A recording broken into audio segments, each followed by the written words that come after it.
이렇게 이야기하는데, 제목을 제가 축복과 저주에 대한 이야기를 잡았습니다.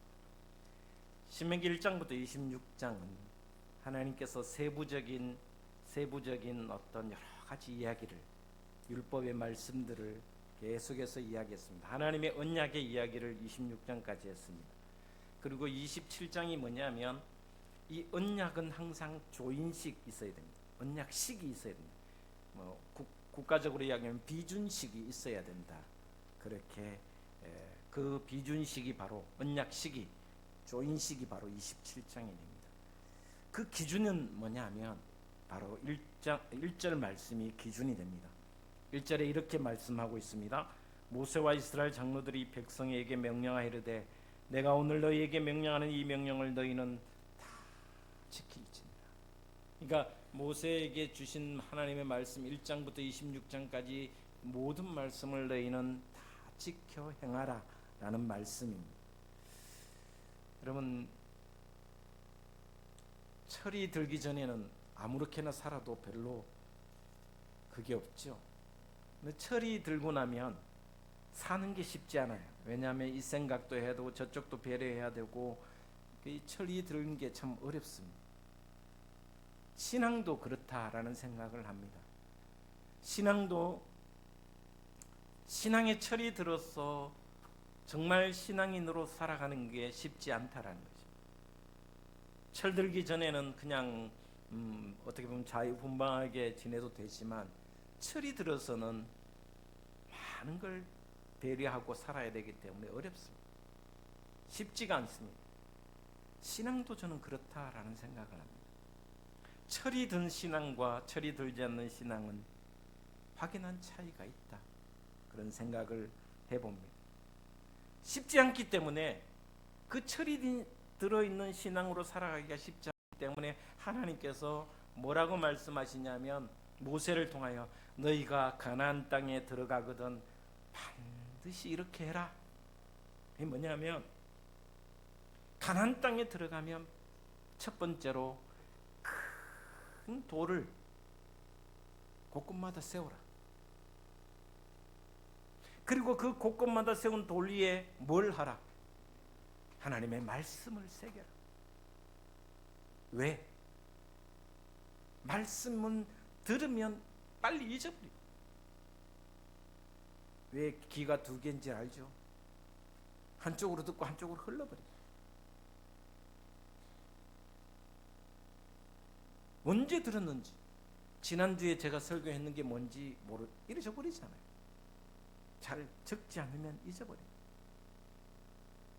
노트하는 분도 좀 제가 좋아하긴, 왜 자꾸 노트하냐고 제가 이렇게 이야기하지만, 그래야 다음에 제가 또 설교할 텐데라고 이야기하지만, 어쨌든 그래서 이스라엘 백성들의 가나안 땅에 들어가서 가장 먼저 해야 될 일이 뭐냐면, 큰 돌을 세우고 거기에 석회까지 발라라. 여러분, 석회는 하얀색입니다. 드러나게, 선명하게. 그래서 8절 말씀에 보면, 너는 이 율법의 모든 말씀을 그 돌들 위에 분명하고 정확하게 기록하라. 구체적이고 아주 상세하고 또 드러나게, 선명하게 그 돌판에 새겨라. 하나님의 말씀을 돌판에 새겨라. 그리고 끊임없이 곳곳에서 하나님의 말씀을 볼 수 있도록 하라.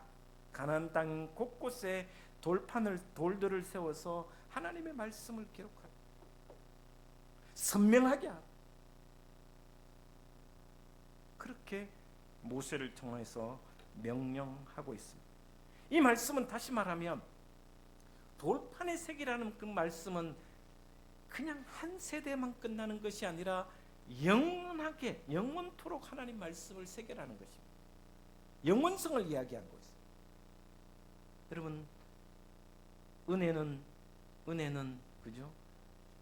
어디에 새기라고 합니까? 돌판에 새겨. 그렇죠? 잘못한 거는 물에 흘려보내라. 흐르는 물 속에 던져버려라.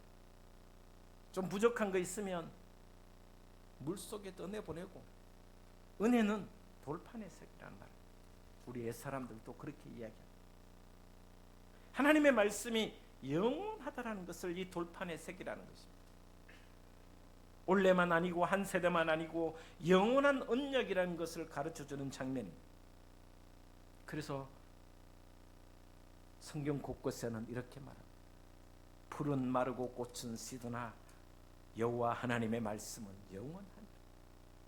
하나님의 말씀은 영원하다는 것을 돌판에 새기라는 것입니다.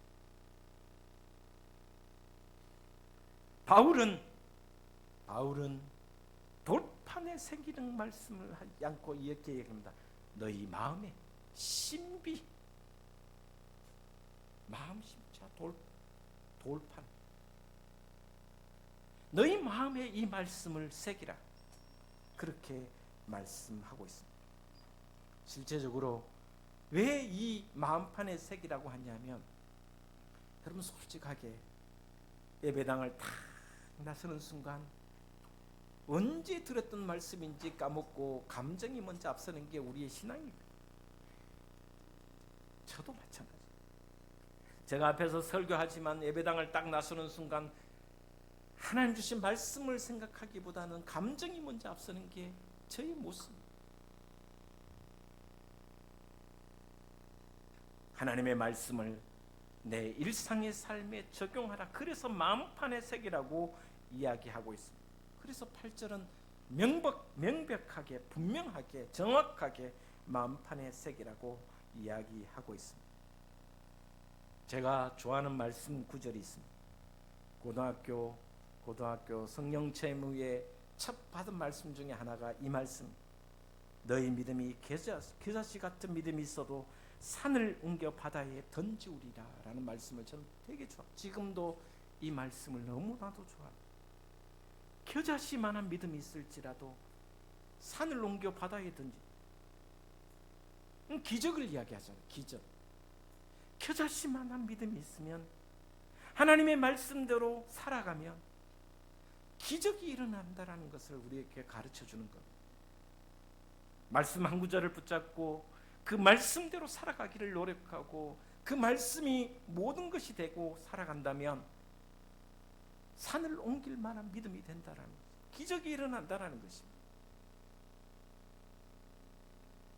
실제적으로 말씀대로 살면 자녀들에게 기적이 일어나고, 또 자식을 노하게 하지 않고 자식은 부모의 말에 또 순종하면 그 자식인 하나님 보시기에 기뻐하는 그런 열매를 맺어가는 것, 그것이 바로 말씀에 대한 순종이라는 것을 이야기합니다.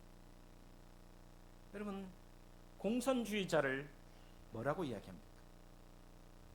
빨갱이라고. 우리나라는 빨갱이라는 개념을 너무 아무 너희들나 사용하는데 절대 잘못된 겁니다. 내하고 다르면 빨갱이라고 이야기하는데 그건 정말 그리스도인으로서 잘못 판단하는 것입니다. 여러분, 공산주의자가 빨갱이라는 것은 공산주의 이념을 머리끝에서 발끝까지 의식화시킨 것입니다. 빨갛게 물들어 있는 거예요. 생각과 마음과 행한 모든 것이 빨간색이라는 것입니다. 공산주의 이념으로 물들어 있다는 것입니다. 그걸 의식화라 그럽니다. 신앙이란 것도 끊임없이 의식화해야 됩니다. 물들여야 됩니다. 예수 그리스도로 물들여야 되고, 그리스도의 말씀으로서 물들여야 되고, 내 가슴 속에 그 말씀을 새겨야 된다. 혹시나 여러분 중에, 저도 마찬가지입니다, 정말 이 말씀은 내가 평생 붙잡고 살아야 된다는 말씀이 있으면 정말 그 말씀을 붙들고 늘어져 보십시오. 기도하고 또 의식하고 또 습관화되도록 노력하고 또 의식하고, 그러면 그 말씀이 나를 물들어갈, 그 말씀이 나를 물들어갈 때 하나님은 나에게 기적을 베풀어 주신다. 이런 마음판에 새기는 하나님의 말씀이 되기를 주의 이름으로 축원을 드립니다. 이스라엘 백성들에게 가장 먼저 가거든 농사 열심히 지어라, 집 잘 짓고 잘 살아라, 행복하게 살아라, 이렇게 말씀하시지 않았어요. 말씀을 기록하라. 돌판에 새겨라. 여러분은 어떤 말씀에 순종하기를 원하는지 마음속에 한번 생각해 봤으면 좋겠어요. 두 번째는 돌단을 쌓아. 돌판을 만들어 말씀을 새겨서 영원토록 그 말씀이 내 가슴 속에, 내 삶 속에 의식화되도록 하라는 말씀과 함께 두 번째는 제단을 쌓아라. 그런데요, 오늘 말씀을 자세히 한번 읽어보시면 그 제단의 돌은 어떤 돌이어야 되냐? 6절 말씀에 이렇게 이야기합니다. 5절 말씀, 6절 말씀을 같이 한번 보도록 하겠습니다. 제단을 쌓을 때 어떤 돌을 쌓아야 되느냐? 같이 보겠습니다. 시작. 또 거기서 내 하나님 여호와를 위하여 제단 곧 돌단을 쌓되 그것에 새 연장을 대지 말지니라. 너는 다듬지 않은 돌로 내 하나님 여호와의 제단을 쌓고 그 후에 내 하나님 여호와께 번제를 드릴 것이며. 여기에 제단을 쌓을 때 자연석 그대로를 쌓아야 말이야. 다듬지 말라. 정이나 망치나 그 어떤 것도 되지 말고 원래의 돌 그대로를 쌓으라 라고 이야기합니다. 여러분, 이 말씀을 읽으면 무엇이 생각납니까? 솔로몬의 성전이 어떻게 지어졌는지 잘 아십니다. 솔로몬의 성전도 돌을 다듬어서 가져왔는데 어디서 다듬었냐? 성전을 짓는 곳에 다듬지 않고 원산지에서 다듬어서 왔습니다. 그 말은 성전 안에는, 하나님의 교회 안에는 인간의 그 어떤 소리나 인간의 그 어떤 다듬어진 것이 아니라 하나님 보시는 있는 모습 그대로 드려져야 된다는 것을 이야기해주고 있습니다. 교회 안에서 하나님 말씀 외에 다른 소리가 들리지 않아야 된다. 인간의 소리, 세상의 소리가 들려지지 않아야 하나님 보시기에 기뻐하는 신앙 공동체라고 말씀해 주고 있습니다. 제단을 쌓을 때 다듬거나 깎은 돌은 쓰지 말라고 하십니다. 여러분, 왜 하나님께서 이렇게 말씀하셨을까요? 여러분, 하나님은 먼저 말씀을 통해서 우리에게 오십니다. 그렇죠? 하나님의 말씀이 항상 먼저 있습니다. 말씀으로 천지를 창조하셨고 말씀으로 아브라함을 부르시고 말씀으로 모세를 부르셨습니다. 항상 말씀, 언약이 먼저 있습니다. 우리에게 오실 때 하나님은 말씀으로 오십니다. 우리가 하나님 앞에 나아가는 것은 예배로 나아가는 것입니다. 제단으로 나아가는 것입니다. 그런데 그 제단에서 예배로 나아갈 때 세상의 소리, 인간의 소리가 들려져서는 안 된다는 말씀입니다. 오직 하나님의 말씀만이 제단 위에 있어야 된다는 것을 가르쳐 주고 있습니다. 제가 옛날에는 설교할 때 예화를 좀 많이 썼습니다. 근데 요즘 제가 예화를 많이 안 쓰려고 노력합니다. 왜? 혹시나 말씀은 기억하지 않고 예화만 기억하면, 그리고 또 제가 무슨 생각을 하냐면 하나님의 말씀만 전해도 부족한 시간이다 생각이 들어서 제가 좀 덜 쓰려고 노력합니다. 그렇다고 예화 안 쓰는 건 아닙니다. 좀 전에 공산주의 빨갱이 이야기도 했잖아요. 예화입니다.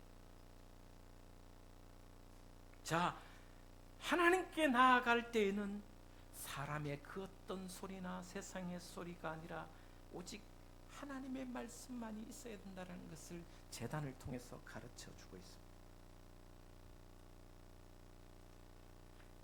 우리가 하나님께로 나아가는 것은 제단을 통해서, 예배를 통해서 나아가는데 사람의 소리가 들려지지 않아야 된다. 인간의 소리, 세상의 소리가 들려지지 않아야 된다. 그래서 하나님은 다듬은 돌, 깎여진 돌이 아니라 있는 돌 그대로 올려드려라. 어떻게 보면 우리의 삶도 있는 모습 그대로 하나님 제단 앞에 나와야 된다는 것입니다. 뭔가 꾸며진 모습이 아니라, 이중적인 모습이 아니라 죄인된 그 모습 그대로 하나님 앞에 나와 하나님 앞에 드려지는 모습이 되어야 된다는 것을 가르쳐주는 내용이 바로 제단의 모습. 돌들로 말씀을 새겨라. 제단을 쌓을 때 자연석 그대로 제단을 쌓아 예배를 드려라. 또 여기서 한 걸음 더 나아가서 이렇게 말씀하고 있습니다. 제단을 쌓고 예배를 드릴 때 두 가지 예배를 드려라 라고 이야기합니다. 뭐냐 하면 바로 번제를 드려라. 그래서 5절 6절 말씀에 제단을 쌓고 하나님 여호와께 번제를 드릴 것이요. 7절 보겠습니다. 7절 같이 읽겠습니다. 시작. 또 화목제를 드리고 거기에서 먹으며 내 하나님 여호와 앞에서 즐거워하라. 진정한 예배가 무엇이냐? 번제는 나와 하나님과의 관계를 상징하는 것입니다. 번제는 하나님께 모든 것을 태워서 드리는 것을, 이것은 내 삶의 전부를 하나님께 헌신하는 것을, 희생을 상징하는 것입니다. 그러나 화목제는, 여러분 레위기서를 보시면 레위기의 화목제는 기름만 태워드리고 나머지 고기는 하나님께 예배를 드리고 난 뒤에 제사장과 레위인과 그리고 가난한 자와 예배를 함께 드린 사람들과 같이 나누어 먹습니다. 이것은 무엇을 상징하냐면 바로 이웃과의 사랑을 이야기하고 있습니다. 예배가 뭐냐? 하나님께 나의 삶의 전부를 온전히 드리는 희생과 헌신을 상징한 것과 동시에 예배를 통해서 이웃과의 사랑이 확인되어야 된다는 것입니다. 우리 주위에 아픔이 있는 자를 돌아보고 그의 아픔을 같이 나누고 손잡아 기도해주고 사랑을 나누고 자비를 베푸는 것, 이것이 화목제. 어제 제가 너무 오후에 좀 힘들었습니다. 우리 둥지교회, 제가 산림교회 청년으로서 한 2, 3년 봉사를 했습니다. 산림교회는 김춘기 목사님이 계시기도 한 곳이기도 하고, 산림교회는 제 청년 시절에 가장 목회에 대한 방향성을 잡은 곳이기도 한 곳이 바로 산림교회. 그 산림교회, 지금도 우리 산림교회는 우리 둥지교회를 선교하고 후원하고 기도해주고 있습니다. 그 산림교회 이종국 집사님이 계십니다. 올해 60세십니다. 어제 심장마비로 돌아가셨습니다. 이종국 집사님은 평소에도 저에게 전화와서 목사님 식사하러 오시라. 누가 목사님 잘 대접하는지 모르겠지만 제가 대접합니다. 어제 돌아가셨어요. 열이 많이 났어. 열이 떨어지지 않아서 병원에 갔는데 심장이 이상이 있다는 것을 두고 수술하다가 돌아가셨어요. 너무 힘들었습니다. 많은 것이 생각났습니다.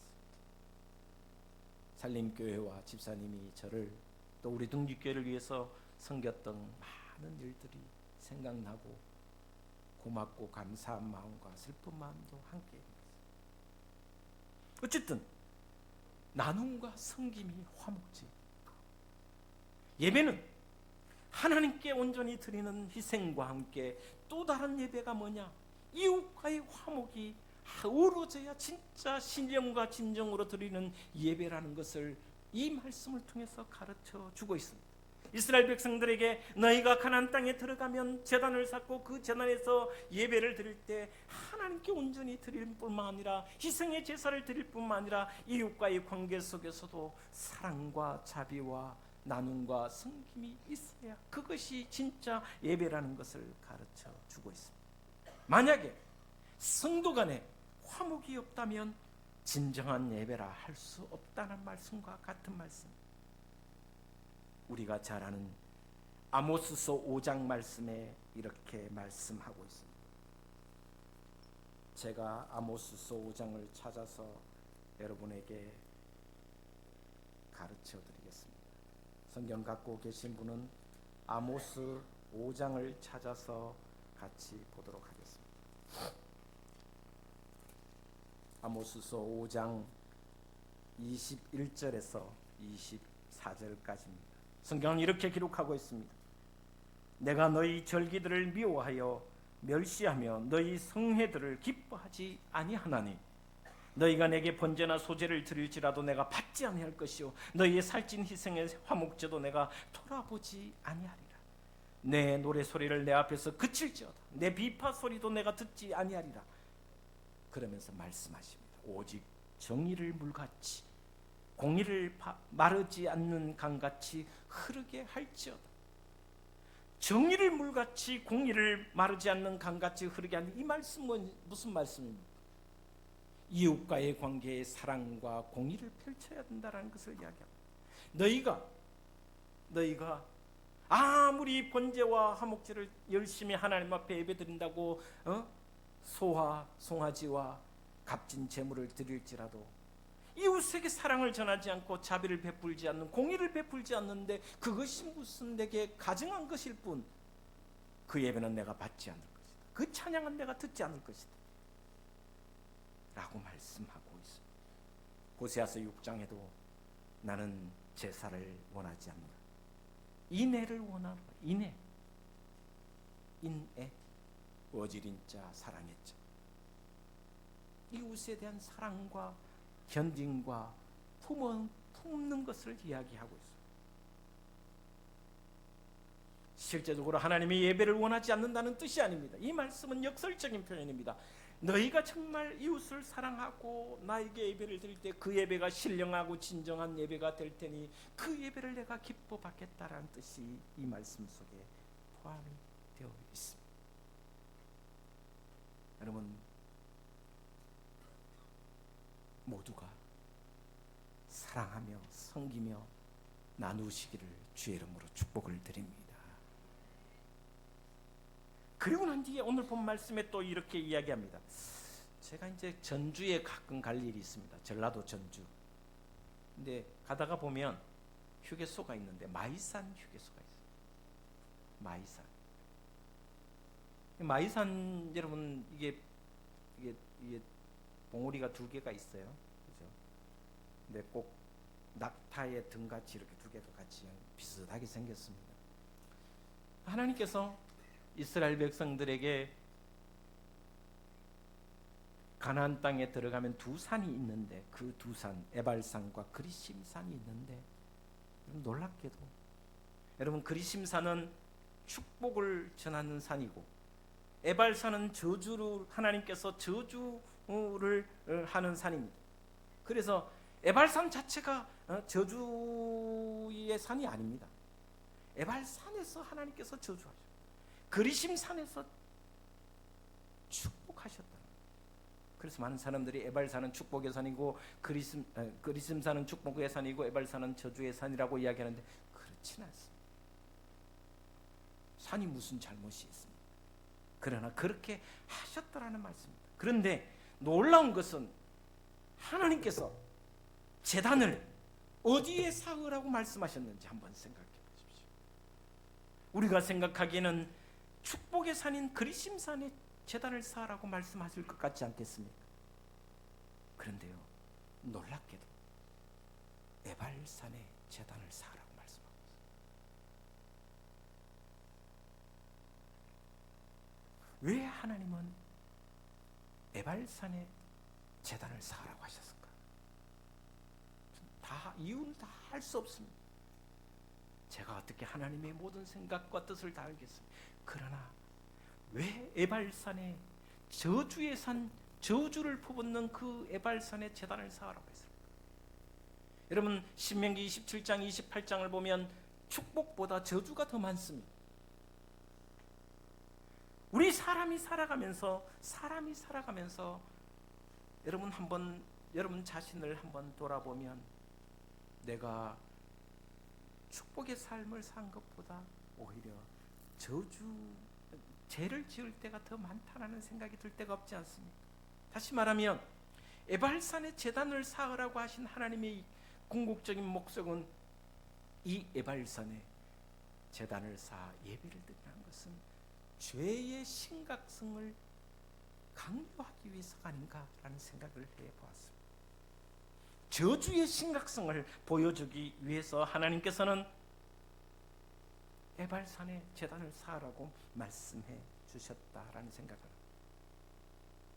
하나님의 심판과 저주의 심각성을 끊임없이 에발산의 제단에 나아갈 때 깨달아라는 말씀입니다. 여러분도 언제나 부족함, 여러분 스스로 나의 부족함, 연약함, 또 하나님 보시기에 기뻐하지 못하는 삶을 살았고 그것을 깨달을 때가 있을 것입니다. 그 깨달음이 있을 때마다 하나님의 제단이 언제나 그곳에 있다는 것을, 그것이 바로 예배입니다. 그것이 바로 교회입니다. 왜? 오늘날 제단은 바로 예수 그리스도를 상징하는 곳입니다. 오늘날 이 제단, 이 예배당이 그냥 우리가 단순히 모이는 예배당이 아니라 이곳에 십자가를 지고 피 흘려 죽으시고 나의 죄와 나의 모든 것을 지고 하신 예수 그리스도가 이곳에 계셔서 내가 고백하고 깨달을 때 그 주님이 나의 모든 죄를 용서하시고 저주에서, 심판에서 축복으로 바꾸어 주시는 곳이 바로 이 제단이라는 것입니다. 그러니 에발산을 향하여 올라가라. 그곳에서 그 제단에서 예물을 드리고 제물을 드릴 때 하나님께서 그 저주와 심판을 축복으로 바꾸어 주시겠다는 말씀이 바로 에발산의 제단을 상징하는 것입니다. 여러분, 죄가 생각날 때마다 주의 제단을 향하십시오. 죄가 생각날 때마다 주일날이 아니더라도 언제나 제단에 와서 고백하십시오. 하나님은 지금도 여러분을 사랑하시며 여러분을 죄에서 구원하여 축복의 삶으로 인도해 주시는 하나님이신 줄 믿으시기를 바랍니다. 그 신앙으로 또 한 주간 살아 승리하는 저와 여러분의 삶이 되시기를, 신앙이 되시기를 주 예수 그리스도 이름으로 축원을 드립니다. 기도하겠습니다.